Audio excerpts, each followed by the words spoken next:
жөнүндө төмөдөгүн айтсам болот. Мына Кыргызстанга атагы чыккан Айманбетов деген аккордеонист болгон. Бул Кыргызстан боюнча эң күчтүү аккордеонист экен да. Анан ошол кайсы бир фестивалда, нечинчи фестивал экен, ошо фестивалда 5-чи же 6-чы фестивалда немеге келип калат да. Биз Бишкекке барып калабыз. Бишкекке барып калсак, ошол Айманбетов ошо паркта жүргөн экен. Парктын ичинде bir жигит жетелеп алып экөө аккордеонду көтөрүп алып жүрүшкөн экен. Bir жерде жолугушуп калып анан учурашып отуруп калдык. Отуруп калсак, анан жана Айманбетов тиги жигиттин кулагына bir бир деп сүйлөдү. Анан жигит отуруп алып анан кийин Мамат ака, мынаны ойноңузчу деди. Ама шарт ойноп жиберди. Шартылдатып. Дагы турган, Мамат ака, мынаны ойноңузчу деп дагы бир нерсени сурады. Анда тартып жиберди. Анан үчүнчү, Мамат ака, мынаны билесизби? Мынаны ойноңузчу десе, мышчык чычкан ойнойбуз, мышчык жолун торгойбуз деген немени тартып иди эле, ошо бойдон тип токтоду да, унчукпай аккордеон көтөрүп кете берди. Урушкан жок, талашкан жок, жөн гана музыка менен жооп берип койду да.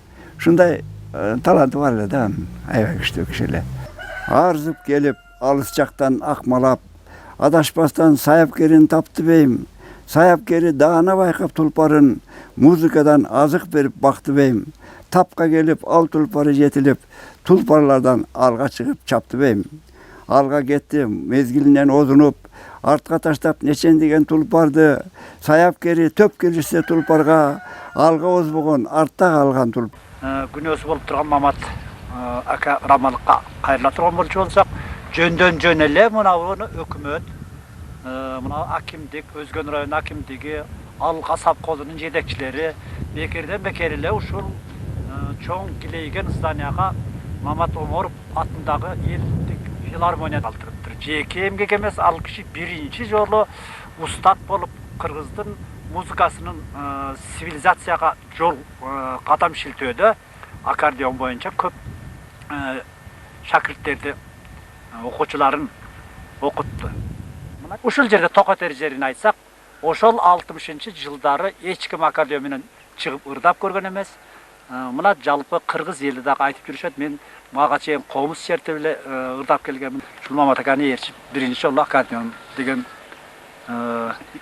аспап бул музыканын кыргыз оондорунун диапазонун кеңирээк ачып бере бергенине мен көзүм жетти. Мен бул кишинин иштеп кеткенине ыраазымын. Өкүнүчтүү нерсеси өтө аз жашап калган. 60-70 жылдары бир өзүнчө баягы Оргучта баккан булакта болуп, өзүнчө бир оончулардын уюму пайда болгон экен деп ойлодум да. Мамат Оморов чапчак келген, шынга бойлуу, сымбаттуу, өзү абдан колдор шадылуу келген аккордеонду ойлогондо тим айланай эмагестерде абдан аккордеонду мындай профессионалдуу ойлогондор абдан сейрек болчу да. Эмагестерде жана 2000 менен ырдаган деген ал абдан мындай сейрек кездешчү нерсе болчу. Ошол кездердечи эки музыкант туруп алган, 2000 менен ырдаган деген биз үчүн мындай жаңылык болду да. Ошондо биринчи үндү Ырысбай Абдыкадыров ырдады, Карашоромду, экинчи үндү Мамат Оморов ырдады. Жана Комсомолдор деген ырындагы Дара-дара-тай, дара-тай, дара-тай, дара-дара-тай, дара-тай, деген оон ошо Мамат Оморовдук экен да. Анан эң негизги нюансты абдан түшүнгөн киши экен да, чебер. Нюанс деген мындай эле, үндү катуу, акырын чыгарып, кайсы жерде негизги үн кандай чыгыш керек, кошутуп аткан үн кандай чыгыш керекти билген абдан мындай музыкант экен да. Мен айтарым, Мамат Оморов эң биринчи аккордеон боюнча салым кошкон адамдардын бири катары эсептейм да. Кадимки Хачатуряндын Кылыч бийи баш болгон, Агинскийдин Полонез, андан башка жана мыкты чыгармаларды ойноп отурса, өтө чоң музыканттар ушу оозун ачып отурганын мен күнү бүгүнкүгө чейин билем да. Анан ошолор кээ бирөөсү бизден сурашчу, бул киши кайсы консерваторияны бүткөн? Анан жок, эч нерсени бүткөн эмес десек, такыр бизге ишенич эмес да. таң калышчу, кандай бул эч нерсени билбесе, эч нерсени окубаса, мындай адамдан кандай ушундай улуу чоң аккордеонист, музыкант чыгышы мүмкүн деп эл ишенч эмес. А бирок чынында Мамат ага өзү тубаса таланттуу көрсө, билимди жеке ошол Альберт деген бир немистен, өтө жогорку билимдүү немистен алган экен да.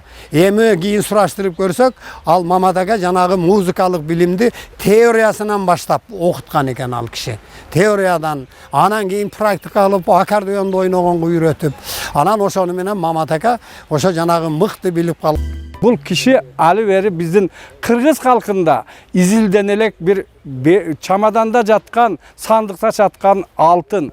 Бұл кишини Кудай кааласа изилдейбиз. Мен айтар элем, Мамат Омаровду айрыкча мына биз Ош областы, Өзгөн району, Каракулжо району биригип туруп, мына профессионал музыкант чыныгы аккордеонист болгон, аккордеонду ойногондо эл кыдырып, жер кыдырып, Кыргызстан эмес, Казакстан, башка өлкөлөргө чейин барып, аккордеонду кыргыздын баласы ушундай деңгээлде ойнойт экен деп элдин оозун ачырып келген адам болгон. Мамат агайдын бир жакшы жери албетте баягы аккордеон деле карматкан жок. Бир эле баягы элге карматкан жок. Адан сырткары да өзүнүн бир сыйлыктары болот эле да. Сыйлыгы дегеним, мен анда 8-класста окуйм. Ошо окуган мезгилде Өзгөнгө атайы келип, ошол жерден бир аккордеон алайын деп калдым. Атам атай акчага берди, канча сом акчасын ушунча салып алчы балам, мейли ушунчалык эле жакшы көрүп атасың деп. Анан келип ошол анда азыркы мына Мир деген магазин бар эле, Өзгөнүн центриндеги. Ошого кирип аккордеон карап отурсам, бир аял кирип келди да карап, аккордеонду кармалап атканын көрүп кызык окшойт. Акыры келип аккордеон ойногон келип атабы деди. Анан мен айттым, ооба, аккордеон ойногон келип ушуна сатып алайын деп келдим эле деп. Десем анан жүр, мен сага бир адам таап берейин, ошол тандап берсин деп кайра алып кетти. Ошонун эле катарында аркы бетинде жакыныраак эле жерде музыкалык мектеп бар эле. Ошо музыкалык мектепке апарды, көрсө ошол аял ошол кезде ошол жердин директору экен. Аты эсимде да жок, фамилиясы да эсимде жок. Анан кийин ошол бир маалда эле бирөөнү айтып чакырды да, Маматты чакырып койгулачы деп, анан бир 5-10 мүнөт убакыт өттү окшойт. Анан Мамат аканы чакырды. Келип мен ошондо биринчи жолу көрүшүм, ошол киши менен учурашып, ушул Омаров экенин көрүп, ушунчалык кубанганмын да. Анан кийин адан барып туруп анан жүр деди, ээрчитип алды, ушундай жакшы көрөт экен, аккордеонду сатып алып берчи деп. Анан кирдик, баягы эле жерге келип туруп, карап арасынан ойноп туруп, бир Березка экен, же эсимде жок, азыр эми адан бери канча аккордеон алмаштырып койдум. Ошол аккордеонду ойноп туруп, мынабы сага жетет, ушу менен үйрөн деп туруп, анан колума карматты баягы аккордеон. Анан болуп тур деп, анан берип кассага келип туруп акчаны сууруп алсам, мен алы сууруп, уже даярдагы чакта ал төлөп коюп жүрө бер деп туруп алып чыгып атпайбы. Анан мен таң калдым, кандай? Жок, мен өзүм төлөйм десем, жок. Мага окшоп сенин атың да Мамат экен. Менин атым да Мамат. Экөөбүз жакшы тааныш болуп калдык. Ушул сага менен белек. Кийин жакшы аккордеон ойноп, жакшы музыкаларды жаратып жүрөбү? Үкам деди дагы, анан ошол менен чыккан бойсо жакшы кал деп туруп кет. Мен Мамат Омаровдун окуучусу болом. Агай бизди жашыбыздан музыкага абдан шыктандырып сугарган. Агай жалаң эле жеке номерди ырдата бербестен дуэт, трио, квартет, хорлорду даярдачу. Эми мен ошол агайдын эмнеге сенден кат албайм деген ырын аткарып берейин.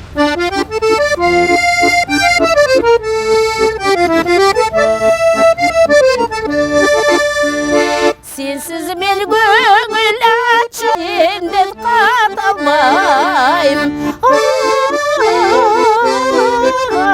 Эмнеге сенден кат албайм.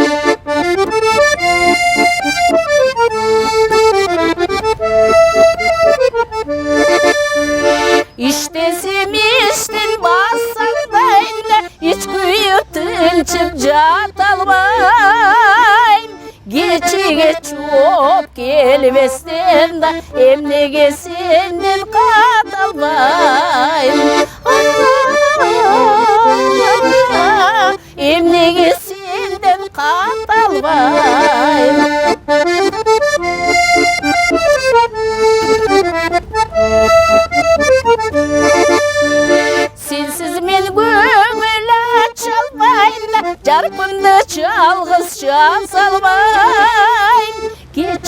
çok gelbestem da emnege senden katalbayım. Emnege senden katalbayım. Emnege senden katalbayım.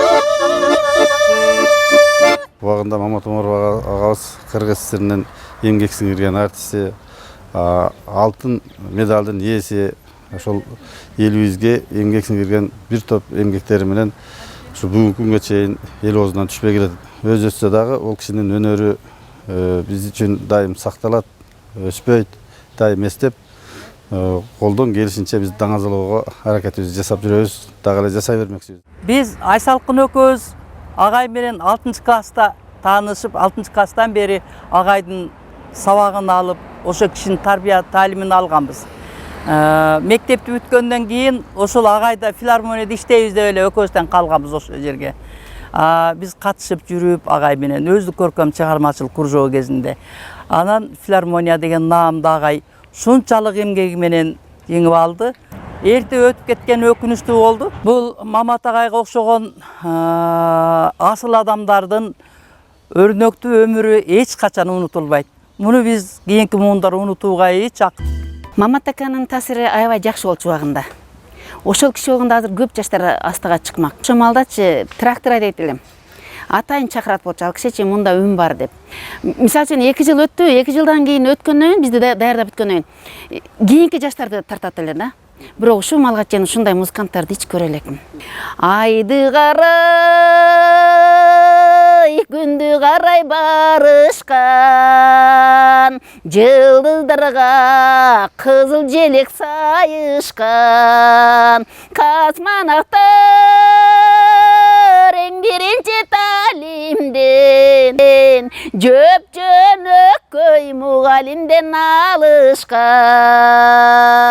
2,5 жылдык убактымды ушул Мамат Омаровго арнап, эл ичинен, оончулардын арасынан, талантты сыйлаган адамдардан, бул кишини окуткан мугалимдеринен, бирге жүргөн классташтарынан, курбалдаштарынан сураштырып көргөнүмдө чын эле кара шоро бул Мамат Омаровдуку деген тыянакты таап, анан ошолор менен сүйлөшкөндө улам бул кишинин жан дүйнөсүнүн улам жаңы ачылган жактарына багыт алып, кандай киши экенин тереңдеп кетип, мына колума жаңы экинчи жолу басылып чыккан «Талантка таазим» аттуу китебимди Мамат Омаровго арнап отурам. Бул кишинин өмүрү, экинчи өмүрү дейин алдыда дагы көп жыл жашайт. Себеби бул кишинин таланты чети гана оюлуп, эми гана элге берилип атат.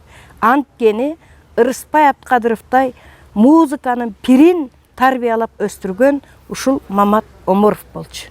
Абдан чоң ыр-бий ансамбльдери түздү, хорлорду түздү, абдан чоң эмгектери бар да, коллективдер түзгөнгө.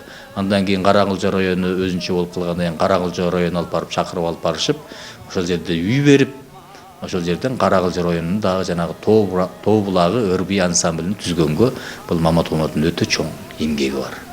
Өтө чоң эмгеги бар да. Бир сөзү менен айтканда, Мамат Омаров чоң аккордеонист, чоң устат, чоң обончу жана эмгек сиңирген ишмер деп атсак, менимче жакшы болот. Мен Тоо булак ансамблинде иштеп калдым. Менимче 85-жылы жаңылбасам Москвага даярданып калдык. Тоо булак ыр-бий ансамбли Москвага барат деп. Ошондо мен Каракылжа районунун Аккая орто мектебинде иштечү болчумун, музыкант мугалим болуп. Ошол жерден мен обондорум чыгып калган мезгил, анан мени дагы жакшыртайсың деп кошуп алышты. Ошондо ушул Мамат Омаровдун Кара Шоро деген ырын биз теге Москвага чейин ырдап барганбыз. Мен ырдап калдым.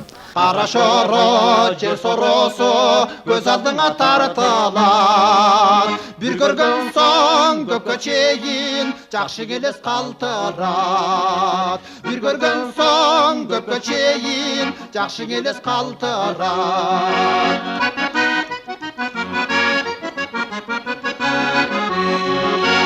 Тоо булагы жылжы бағып, күн нұры да құрынат. Анын шаңду шылдырашы, музыкада юғулар. Анын шаңду шылдырашы, музыкада юғулар.